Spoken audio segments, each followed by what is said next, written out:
Hey, what's up guys? John here. As America prepares to spend almost $200 billion on this overseas fight. $200 billion. I think that number could move, obviously. We're going back to Congress and our folks there to ensure that we're properly funded for what's been done, for what we may have to do in the future. Jerome Powell is putting more and more and more money into the economy. Oil prices are skyrocketing. The Iran war has boosted oil and gas prices in recent weeks, raising concerns and betting odds among economists that a recession may be coming if oil costs remain elevated for an extended period. And so as we're preparing for this inflation wave, we need to be really, really careful on what we're doing and how we're spending money, how we're investing money, and how we're preparing for the future. Because everything that we once knew about America, it's about to change in a radical, radical way. Before, there was this middle class where you could work almost any job and have a house and live a really, really nice life. All that has been taken. Since 2020, the odds of becoming wealthy have greatly diminished. But it's going to continue to scale up the next 5 years, but the odds of growing true wealth can rapidly increase inside of this wealth transfer.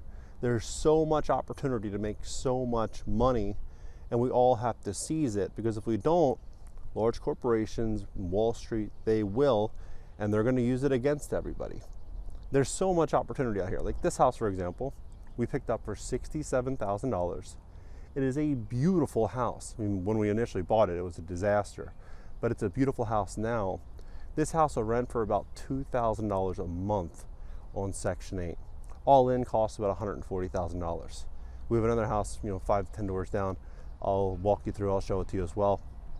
But when you start to see the opportunity here, in not just where I am, but just inside of this generational wealth transfer, you'll see the writing on the wall. Everyone's gonna be talking about fear. Everyone's gonna be talking about how this is the end, this is a big crisis. But not the 1%. The 1% see this as a big buying opportunity. They're going to be buying distressed everything because of so much consumer debt. People are holding on to so much debt as interest rates continue to go up and the job market continues to suffer. You heard what Jerome Powell said about the labor market, heard what he said about inflation. This is all going to get pushed onto the consumer. If we have a long period of much higher gas prices, that's going to weigh on consumption. That'll weigh on disposable personal income. Unemployment rate, of course, is little changed since September. You have a very, very low break-even rate, apparently, for new jobs. Many of these people are going to be forced to sell, but the rich are going to continue to buy and buy and buy. And once they buy it, they're going to lease it back. And I think they're going to be leasing back single-family homes, condos, multifamily properties, retail, you name it. They're going to be buying it and leasing it. Look at this neighborhood here. Look how nice this neighborhood is. To be all in on that house for 130, 140 grand, it's unbelievable, right? It's unbelievable. Now, we just drove from New York back to Ohio, and we stopped at this restaurant, and my wife picked up a packet of these books, and it compared the cost of living from 1950 to 1960, 1960 to 1970, all the way up to 2000. And as they compare the cost to buy a new home, you start to see how radically inflation started taking off in the 60s, 70s, and 80s. I think we're walking into a situation like that, except worse right now. And the difference is with AI and with automation and all this change coming, will large corporations and small businesses, will they write the check for inflation? Will they pay that bill? I don't think they will. I think we're going to start to see a lot of these smaller companies being sold, closing down. I think we'll see a lot of them laying off employees. I think we'll see corporations looking for ways in which they can automate and reduce expenses. In the near future, Amazon reportedly estimates automation could help it save more than $12 billion and shave about 30 cents off each item it ships. Some Wendy's now using AI to take your drive-through orders. Inside of this shift presents the ultimate roll-up opportunity across all home services industries, across almost all businesses. All industries are going to be going through a really, really intense level of pressure coming the next couple of years.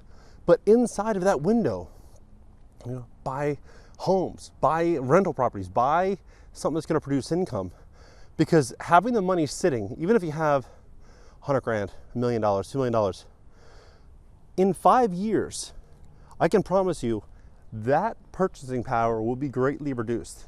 I would be surprised if it were reduced by anything less than 35 to 40% in the next 5 years.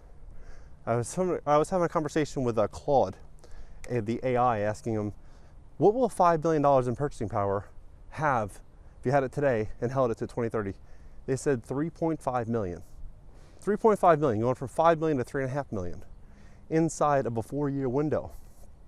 And so the only thing that really matters when it comes to investing in inflation is having assets that will produce income that will offset the cost of living. And if you live in any big city, I would say you need 15, 20 grand a month minimum now to live if you have a significant other, maybe more, right? If you have 2 kids, you're gonna need more than that, right? And as that continues to kind of ramp up, if you have 30, 40, 50K a month coming in from your business or from your investments, the opportunity to scale that and grow it even further is going to ramp up, because most people won't have that ability. Most people will be forced to sell. Like, look at this house here. I'll show you the inside of it as well. This property purchased for $85,000, and we have a pending lease on it right now for $2,200 on this house right here. Beautiful, beautiful house. Like, absolutely beautiful. We have another one actually a block up here. We got a bunch in this neighborhood. We really like the neighborhood. We think it shows a lot of promise. It's safe. And we see the trends that are happening in society, not just inflation, but with retirees. You got tens of millions of retirees that thought they had the money to make it through retirement, sitting on 250, 300 grand, 400 grand, thinking, okay, I'm fine. But what does that look like as healthcare explodes? Home insurance gets more expensive, home utilities, medications, everything gets more expensive. It means they either have to downsize, they have to move in with family, or they have to relocate to a different location. Where else can one buy a home for $150,000, $100,000? Not many places left in America. In 4 or 5 years, it will be nowhere in America. Nowhere. You'll see these large institutions saying, look, where can we invest capital to get a return that's going to meet or exceed inflation? Right? Where are they going to do that? There's not going to be really many places left. And so they're going to be buying single family homes, likely getting fixed rate mortgages, and they're going to be leasing out these properties if they're not all paid in cash. And so as you start to see this massive shift unfolding with oil prices, just realize the oil prices, that's not the big problem. I mean, it's a huge problem, like fertilizer prices, food prices, everything that's going to be impacted by it. But the big issue is going to be what this does to inflation, what this does to interest rates, borrowing costs, the labor market. We got half of all US adults working for small businesses. These small businesses are already struggling. What will this mean if inflation goes up 10, 15, 20%? Are the small businesses going to absorb those costs, or are they going to issue layoffs? I'd argue many of them don't have the ability to issue, these increases. We were looking to hire a painter, for example, full time. You can hear someone working on a house a couple blocks over. We're looking to hire a painter full time. We're like, we'll get someone 40 hours a week, and they can get a helper and they can start blowing out these houses because we got a lot of inventory. And the going rate, I asked my current painter, hey, what do you think we can get a good painter for on salary, W-2? He's like, about $80,000 a year. I'm like, $80,000 a year? There is no way we're paying $80,000 a year for a painter. 5-6 years ago, $80,000 a year was an engineer, right? It's no disrespect to painters, but you have to go through a lot more to become an engineer. You have to take on a lot more student loan debt. You got to go to school 4 years, 8 years. You really have to go through a journey. To be a painter, you can learn how to paint in a couple weeks. It's a completely different skill set, being an engineer versus being a painter. But that's the world we live in now. So like, when you start to see this cost ballooning, you can just see how the jobs that will be automated or can be automated will be automated. It'll all be on the backs of this oil, this inflationary crisis that we're walking into.